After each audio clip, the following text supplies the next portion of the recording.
ആദരണീയരായ വിധികർത്താക്കളെ, പ്രിയപ്പെട്ട കൂട്ടുകാരെ, നാട്ടുകാരെ, രക്ഷിതാക്കളെ, കേരളോത്സവം 2025 പഞ്ചായത്ത് തല മത്സരങ്ങളുടെ ഭാഗമായി നടത്തുന്ന ഈ പ്രസംഗ മത്സരത്തിന് ചർച്ച ചെയ്യാനായി തെരഞ്ഞെടുത്തിട്ടുള്ള വിഷയം ഇന്ത്യൻ ജനാധിപത്യം നേരിടുന്ന വെല്ലുവിളികൾ എന്നുള്ളതാണ്.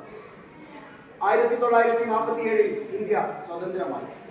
ആ സ്വാതന്ത്ര്യം നമുക്ക് നേടിത്തന്ന വീരപുരുഷന്മാരുടെ കഥ നമുക്കറിയുന്നതാണ്.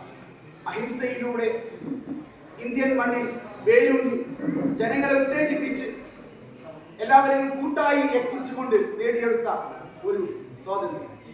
ആ സ്വാതന്ത്ര്യം ഇന്ന് നാൾവഴികൾ പിന്നിട്ട് വന്നപ്പോൾ എത്തി നിൽക്കുന്ന അവസ്ഥ ഏറെ പരിതാപകരമാണെന്ന് പറയാതിരിക്കാൻ നിർവാഹമില്ല. ലോകത്തിലെ ഏറ്റവും വലിയ ജനാധിപത്യ രാജ്യമാണ് ഇന്ത്യ എന്ന യാഥാർത്ഥ്യം നമ്മൾ വിസ്മരിച്ചിട്ടില്ല. എന്നാൽ ഗാന്ധിജി വിഭാവന ചെയ്ത അഹിംസയിലൂന്നിയ ജനങ്ങൾക്ക് ക്ഷേമരാഷ്ട്രം കൈക്കൊള്ളാൻ കഴിയുന്ന ഗ്രാമങ്ങളിലെ വികസനമാണ് ഒരു രാജ്യത്തിന്റെ വികസനം എന്ന് പ്രഖ്യാപിച്ച ആ വികസനത്തിൽ നിന്ന് മാറ്റം സംഭവിച്ചുകൊണ്ടിരിക്കുകയാണ്. ജനാധിപത്യത്തിന് ഒരുപാട് ഗുണങ്ങളുണ്ട്. ആ ഗുണങ്ങൾ ഒരുപാട് കാലം നമ്മൾ അനുഭവിച്ചവരാണ്. ഏതൊരു പൗരനും എവിടെയും കയറി ചെന്ന് എന്തുമാകാനും ആ രാജ്യത്തിന്റെ ഏറ്റവും വലിയ പരമാധികാരത്തിൽ വരെ എത്തിച്ചേരാനുമുള്ള അവസരം ജനാധിപത്യം വിഭാവന ചെയ്യുന്നു.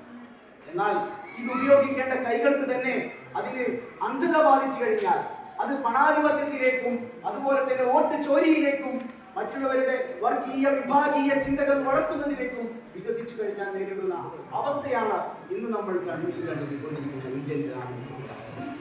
സത്യം പറഞ്ഞാൽ ഇതിനെ ഒന്ന് ഉയർത്തെഴുന്നേൽപ്പിച്ചു കൊണ്ടുവരാൻ, ഇതിനെ ഒന്ന് ശരിയാക്കി കൊണ്ടുവരാൻ യുവത്വം മുന്നിട്ടിറങ്ങേണ്ടത് അനിവാര്യമായ ഒരു ഘട്ടത്തിലൂടെയാണ് നമ്മൾ കടന്നുപോയിക്കൊണ്ടിരിക്കുന്നത്.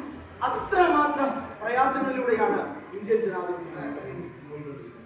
കേരളത്തിൽ ഇരുന്നു കൊണ്ട് ഇന്ത്യ തലത്തിൽ ഇരുന്നു കൊണ്ട് നമ്മൾ ചിന്തിക്കുമ്പോൾ ചിലപ്പോൾ പലതും നമുക്ക് ഭാവനാത്മകമായി തോന്നിയേക്കാം.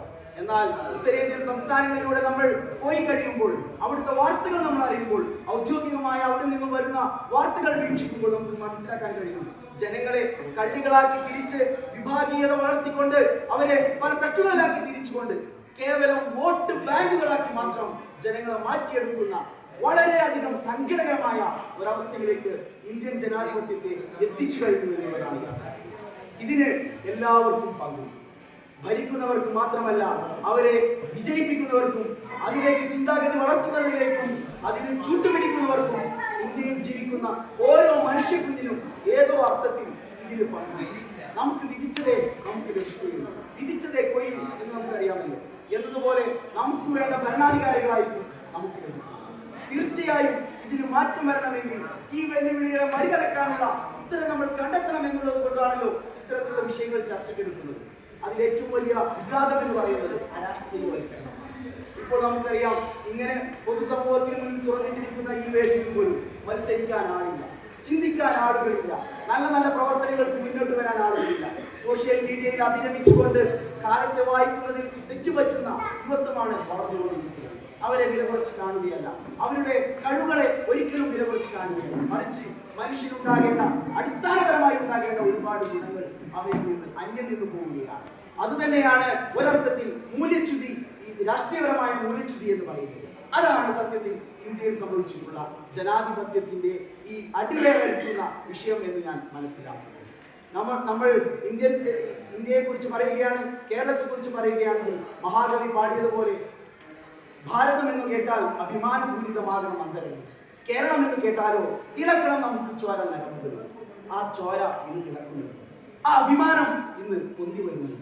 ഇല്ലെങ്കിൽ അതിന് ഉത്തരവാദിയായ ആരാണെങ്കിലും ശരി, അവരെ ജനങ്ങളുടെ മുന്നിൽ കൊണ്ടുവന്ന് ജനാധിപത്യ വിചാരണയ്ക്ക് വിധേയമാക്കി വോട്ട് ചെയ്തുകൊണ്ട് തന്നെ അവരെ പുറത്താക്കേണ്ട ബാധ്യത ഈ സമൂഹത്തിനുണ്ട് എന്ന് ഓർമ്മപ്പെടുത്തിക്കൊണ്ട് എല്ലാവർക്കും ഒരു നല്ല ജനാധിപത്യ രാജ്യമായി ഇന്ത്യ മാറട്ടെ എന്ന് ആശംസിച്ചുകൊണ്ട് ഞാൻ എൻ്റെ വാക്കുകൾ ഉപസംഹരിക്കുന്നു. ജയ് ഹിന്ദ്.